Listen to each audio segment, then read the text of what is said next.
My parents told me, "You're not part of our family anymore," because I couldn't help move furniture, then expected me to keep funding their lifestyle. But later, they showed up crying on my doorstep. Sup, Reddit. So this happened about 2 months ago, and I'm still trying to wrap my head around the whole thing. I keep thinking maybe I'm missing something or there's some piece of the puzzle I don't have, but honestly, at this point, I don't even care anymore. I, 29 male, thought I had a pretty normal relationship with my family. Yeah, we had our issues like everyone does, but nothing that seemed like a big deal, you know? My parents live about 20 minutes away in this suburban neighborhood they've been in since I was like 12. My brother Kobe, 26 male, still lives with them, which always seemed weird to me since he's old enough now. But whatever works for them, I guess. He's got this whole thing where he's saving money and figuring out his next move, but really he just plays video games and works part-time at some sporting goods store. 2 weeks before everything went completely sideways, my dad called me on a Saturday morning. I was still in bed, honestly, had been up late Friday night working on this project that was driving me insane. "Hey, Andre, I need a favor," he says right off the bat. No small talk, no how's work going, just straight to the point. Turns out he needed help moving some furniture for his friend's garage sale or something like that. Heavy stuff, apparently. His friend lived like 40 minutes away, and they wanted to get everything moved by Sunday afternoon.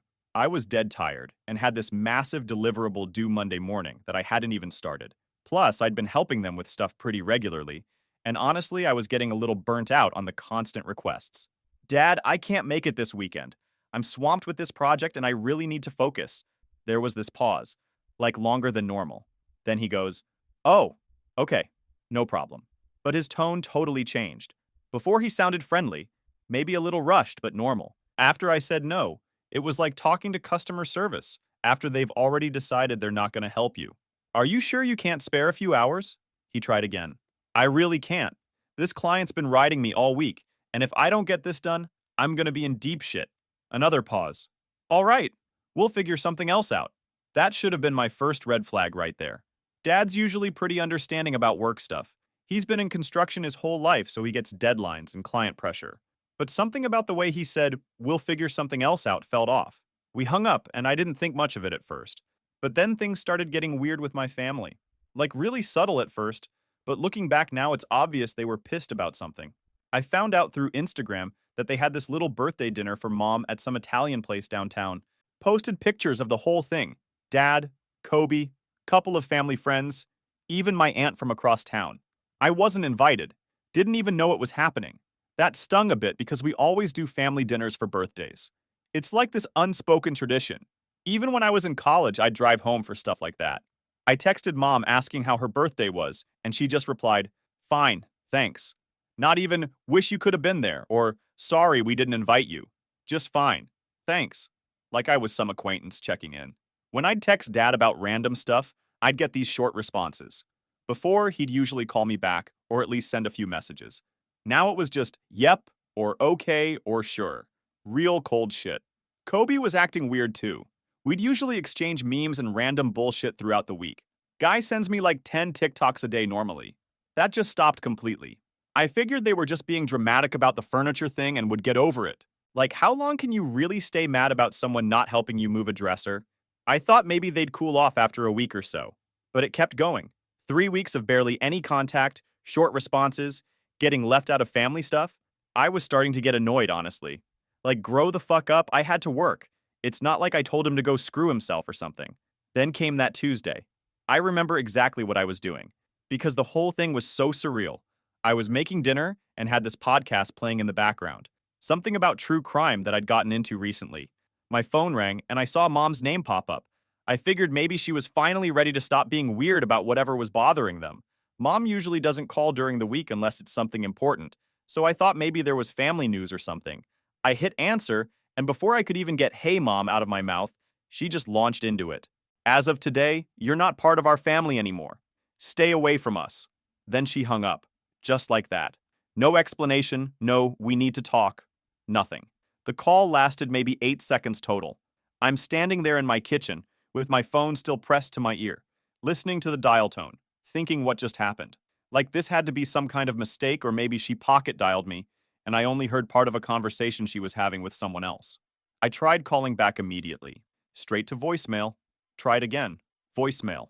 Third time, same thing. That's when it really hit me that this wasn't an accident. She'd said what she meant to say and then turned off her phone or sent me straight to voicemail.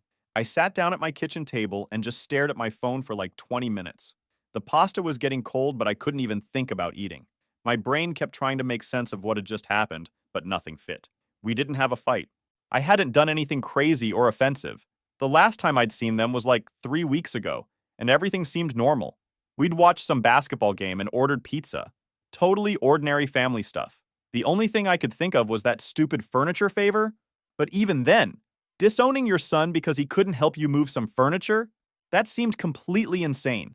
I barely slept that night, kept replaying the conversation over and over, trying to figure out what I'd missed. The way she said it was so cold and definitive, like she'd been practicing the words or something. No emotion, no hesitation, just straight to the point and done. Part of me wanted to drive over there and demand an explanation, but something told me that wouldn't go well. If she was willing to disown me over the phone, showing up unannounced probably wasn't going to lead to a productive conversation. I thought maybe Dad or Kobe would reach out to explain what was going on, or at least give me their side of whatever this was about. But my phone stayed silent. No texts, no calls, nothing. That's when I started to realize this might not be some temporary thing they'd get over in a few days. This felt permanent. By lunchtime the next day, I'd made up my mind that I needed to go over there and figure this out face to face. Maybe Mom was having some kind of medical issue or mental health crisis. Maybe Dad put her up to it for some reason. Maybe they were testing me or trying to teach me some weird lesson about family priorities. I know that sounds naive now, but at the time I really couldn't believe they just cut me off permanently over me not helping move furniture. Like that's such a disproportionate response that it had to be something else. I left work and drove straight to their house with this whole speech planned out in my head about how we're adults, and we should be able to talk through whatever the problem was. I sit in my car for a minute in their driveway, trying to calm down and figure out exactly what I want to say. Part of me was nervous they'd just slam the door in my face, but I figured if I stayed calm and reasonable, we could work through whatever this was. I walk up to the front door and ring the doorbell. Takes like 30 seconds for someone to answer, which is weird because usually if they're home, someone comes to the door pretty quick. Dad opens it, and the look on his face immediately told me this wasn't going to go the way I hoped. He didn't look surprised to see me or confused like he'd forgotten about Mom's phone call. He looked annoyed, like I was some door-to-door salesman interrupting his dinner. "Why are you here?" he says, not even opening the door all the way. He's standing in the doorway blocking me from seeing inside. "Dad, what's going on? What did I do wrong? I remember perfectly clear telling you not to stay away from us. Get out of my house." That's when I realized this wasn't Mom having some kind of episode. This was both of them, coordinated, and they were serious about it. "Can we just talk about this? I don't understand what happened. You know what you did. Leave. Now." His voice was getting louder, and I could hear Mom in the background saying something, but I couldn't make out the words. Then Kobe appears behind Dad, arms crossed, just staring at me like I was some stranger causing problems. "Kobe, what the hell is going on?" I asked him directly. He just shrugged and looked away. Didn't say a word. Dad stepped forward a little bit, making it clear he wanted me to back up. "I'm not going to ask again. Leave." I wanted to push back, demand some kind of explanation, ask what I could do to fix whatever this was about. But something about the way both of them were looking at me made it clear this wasn't a conversation they were interested in having. The whole thing felt like some weird alternate reality, where I'd been replaced by an evil twin or something. These people who I'd known my entire life were treating me like I'd committed some unforgivable crime, and I still had no idea what I was being accused of. "Fine," I said, "but this is insane and you know it."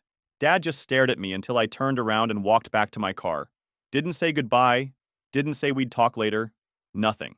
Just watched me leave like he was making sure I actually left. I sat in my car for a minute before driving away, kind of hoping someone would come outside and tell me this was all some misunderstanding or test or something. But the front door stayed closed and the curtains didn't move. I kept trying to think if there was something I'd forgotten, some argument we'd had that I wasn't remembering, some way I'd offended them without realizing it. I started wondering if this was about something completely different, and the furniture thing was just a coincidence. Maybe they'd heard some rumor about me or misunderstood something I'd said to someone else. When I got home, I tried calling Dad's cell phone. Straight to voicemail. Tried Mom. Same thing. Sent text to both of them asking if we could please just talk about whatever was wrong. No response. That night, I called my cousin Lily, thinking maybe she'd heard something through the family grapevine about what was going on. Lily's always been pretty neutral in family drama, and she talks to everyone, so if there was some story going around, she'd probably know. Hey, have you talked to my parents lately? I asked, after we did the usual catching up small talk. Not recently, why? They're acting really weird with me. Like, really weird. I gave her the basic rundown. She sounded genuinely shocked. That's crazy. What could you have possibly done that would make them react like that? That's what I'm trying to figure out. I told Dad I couldn't help him move some furniture a couple weeks ago. But that can't be it, right? She promised to ask around and see if anyone in the family had heard anything. Maybe Mom or Dad had vented to someone else, and the real story would come out. But deep down, I was starting to realize that maybe there wasn't some hidden explanation. Maybe they really were just this petty and vindictive, and I'd somehow never noticed it before. That night, I couldn't concentrate on anything. Kept picking up my phone to call them again, then putting it down because I knew they wouldn't answer.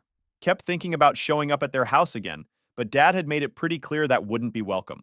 The worst part was how final it all felt. Like they'd already made up their minds and nothing I could say or do would change it. I wasn't used to being powerless in family situations. Usually, if there was conflict, we'd argue it out and eventually find some middle ground. But this was different. This was them unilaterally deciding I was no longer part of the family. And apparently, I didn't get a vote in that decision. I went to bed that night knowing that whatever relationship I'd had with my parents and brother was probably over, and I still didn't know why. About a month went by after that disaster at their house, and honestly, I was starting to get used to the silence. Not in a good way, but like when you have a tooth that hurts, and eventually you just learn to chew on the other side, you know? Lily had asked around like she promised, but nobody in the extended family knew what was going on. A few people mentioned that my parents seemed stressed lately, but nobody had any details. My Aunt Sarah said Mom had seemed quiet at some family gathering I obviously wasn't invited to, but that was about it. I was actually starting to feel like maybe this was for the best.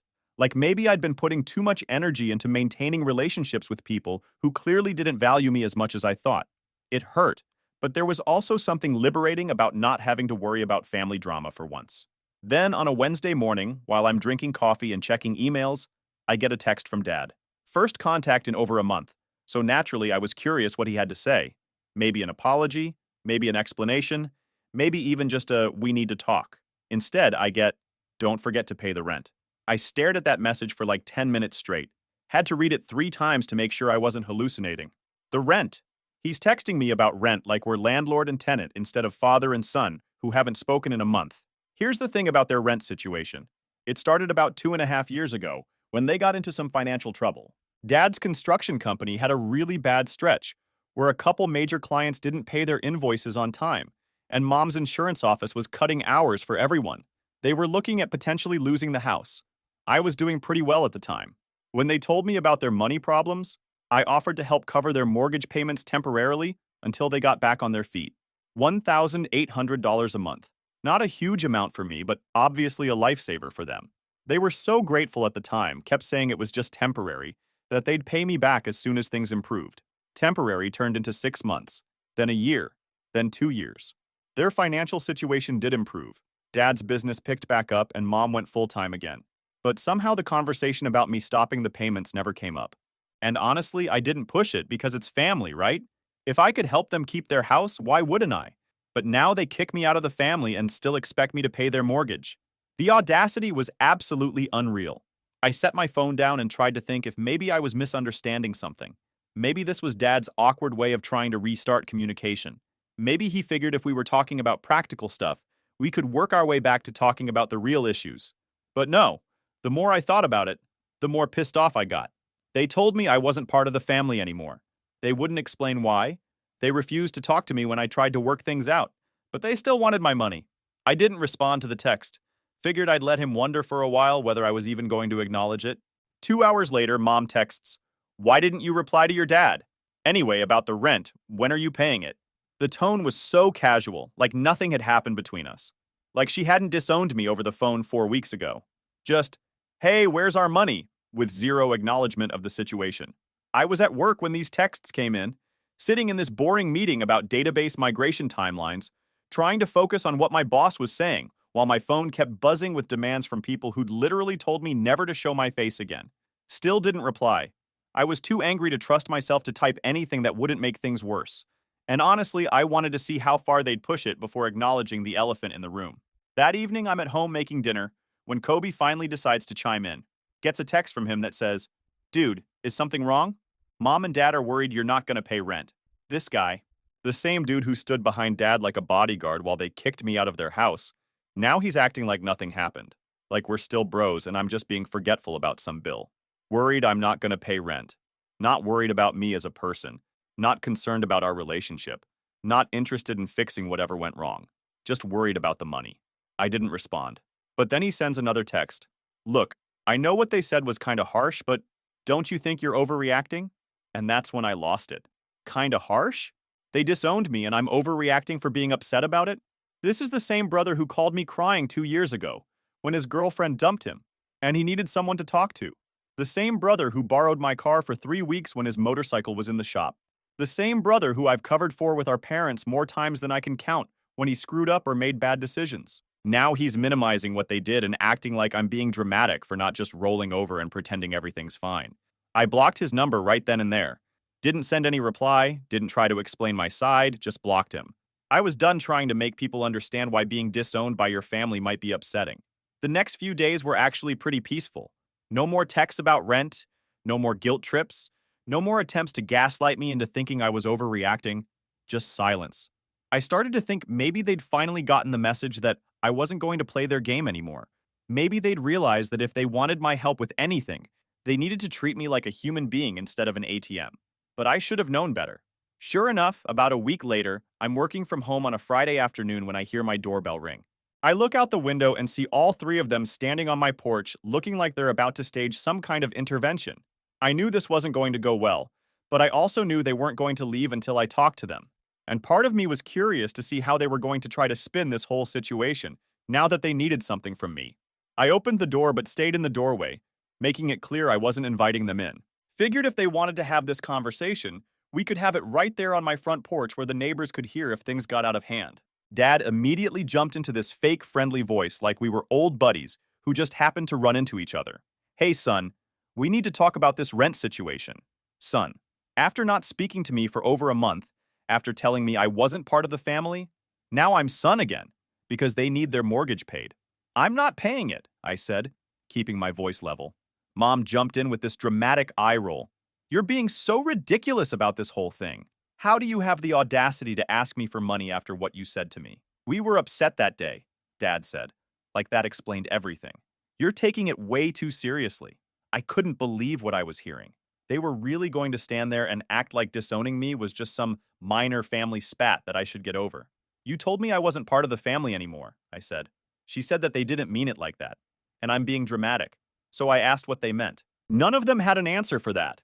They just stood there looking at each other, like they hadn't expected me to ask for clarification. That's when I told them to leave. And that's when things got really interesting. Instead of doing the normal human thing and walking away, Dad just pushes right past me into my house. I'm not kidding. Like physically shouldered past me while I'm standing there talking. I was so shocked I didn't even react at first. Just stood there like an idiot, while my father forced his way into my living room like he owned the place. Mom follows right behind him, not even making eye contact with me as she walks past. Then Kobe comes in too. They all just make themselves comfortable on my couch after I specifically told them to leave.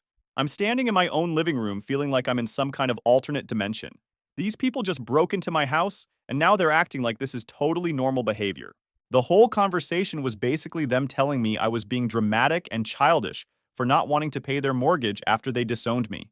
Dad kept using this condescending tone like he was explaining something to a 5-year-old. Mom kept rolling her eyes and acting like I was throwing some kind of tantrum. They wanted me to just pretend the whole disowning thing never happened and go back to being their personal ATM. But when I asked them to apologize for what they'd said, they just went silent. They weren't willing to admit they'd done anything wrong, but they expected me to forget about it and keep funding their lifestyle. The entitlement was absolutely incredible.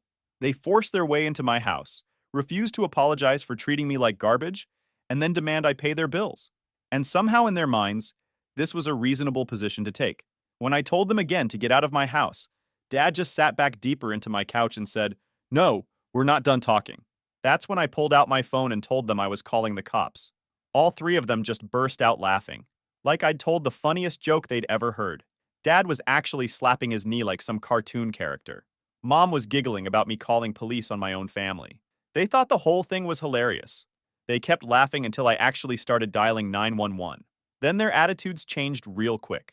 I put the call on speaker so they could all hear me talking to the dispatcher, told her I had 3 people in my house who I'd asked to leave multiple times and they were refusing, gave her my address and confirmed that yes, these were family members. But no, that didn't give them the right to trespass on my property. While I'm on the phone with 911, they're all sitting there looking increasingly uncomfortable. Dad kept telling me to hang up. Mom was staring at me like I'd grown a second head. Kobe looked like he wanted to crawl under the couch cushions. They finally started taking me seriously when the dispatcher said officers were on their way. That's when they realized I wasn't bluffing, and this wasn't some empty threat to get them to behave. For the next few minutes, we all just stood there in this tense silence. I could hear the dispatcher occasionally checking if I was still there. My family kept looking at each other like they couldn't believe I'd actually followed through. Mom tried one last manipulation attempt, saying if I hung up right now, we could all sit down and work something out like adults. But it was way too late for that. They should have thought about acting like adults before they broke into my house.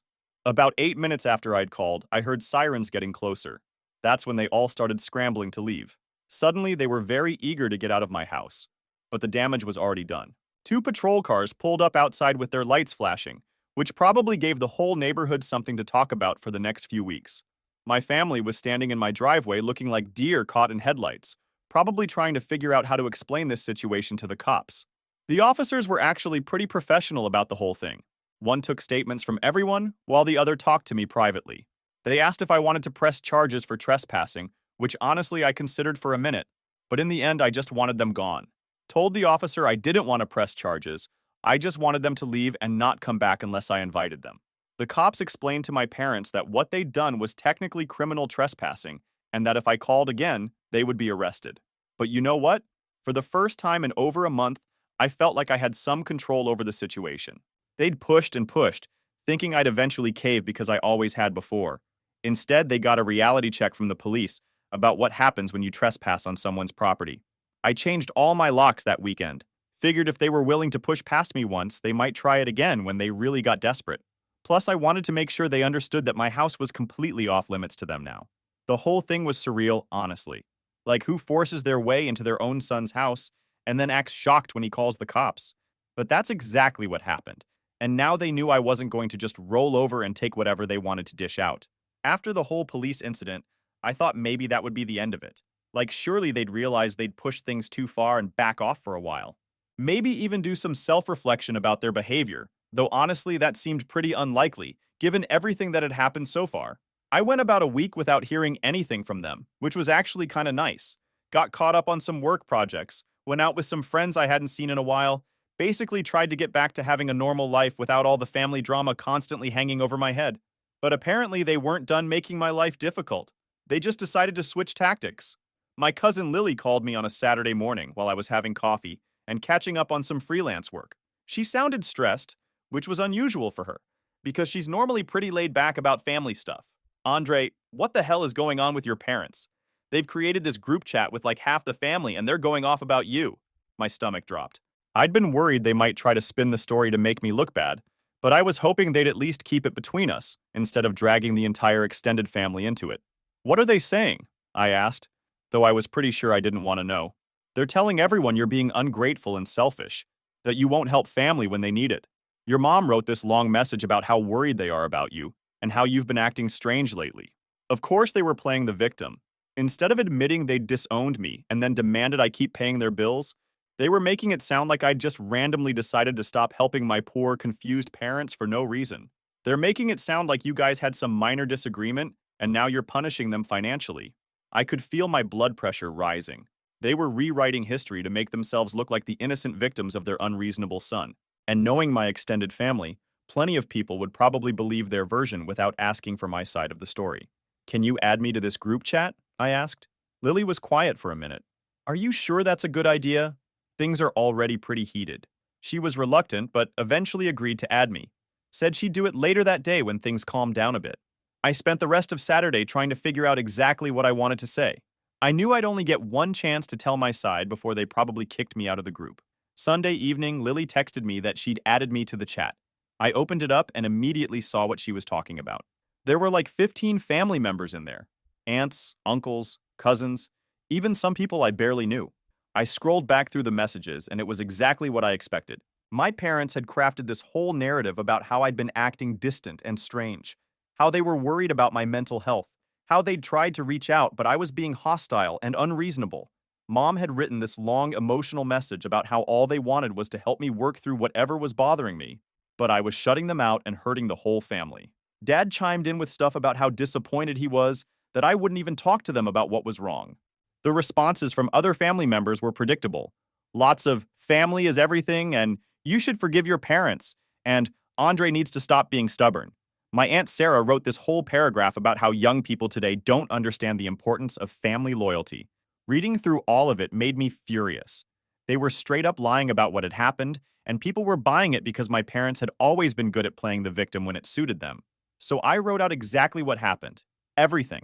I tried to keep it factual and not too emotional, just laid out the timeline of events so people could see what really happened, versus the sob story my parents were telling. The response was immediate. Mom jumped in within like 2 minutes saying I was lying and making things up. She claimed they never said I wasn't part of the family, that I was exaggerating everything, that they were just trying to have a normal conversation about family responsibilities. Dad backed her up, saying I was having some kind of breakdown, and that's why I was telling these crazy stories.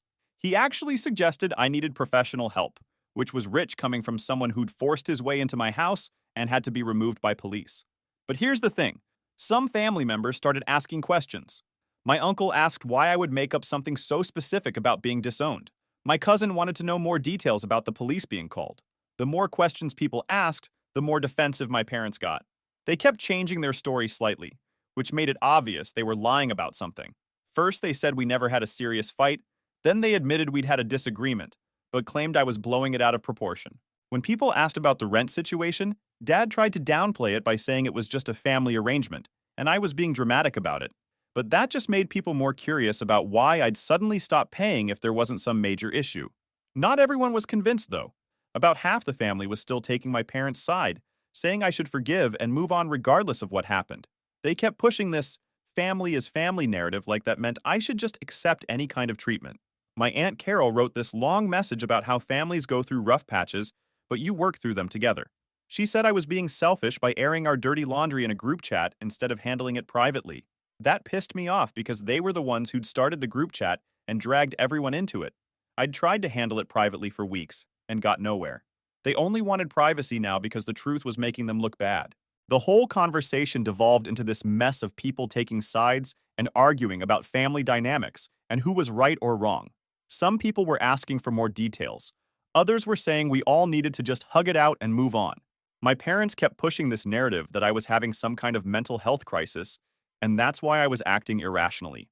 They suggested the family needed to rally around me and help me get through whatever was causing me to lash out at people who loved me. The gaslighting was incredible. They'd gone from disowning me to acting like concerned parents worried about their troubled son. And some family members were actually buying it. After watching this shit show go on for about an hour, I'd had enough. These people clearly weren't interested in the truth. They just wanted to pick sides and play family therapist. Half of them thought I was lying. The other half thought I should just get over it and forgive my parents no matter what they'd done. I typed one final message. I've told you exactly what happened. If you choose to believe their version over mine, that's your choice. I'm done trying to convince people who don't want to hear the truth. Then I left the group chat. Didn't wait for responses. Didn't try to defend myself anymore. Just left. If they wanted to sit around debating whether I was a liar or just mentally unstable, they could do it without me. The whole thing confirmed what I'd already started to suspect, that my parents weren't the only toxic people in my family. The number of relatives who were willing to tell me I should just accept being treated like garbage because family is family was pretty eye-opening. Lily texted me later that night saying the group chat had kept going for hours after I left, with people still arguing about the situation. She said some family members were starting to lean more toward my side after seeing how defensive my parents got when questioned, but others were doubling down on the idea that I was being dramatic. Honestly, I didn't care anymore. I was done trying to manage other people's opinions about my life.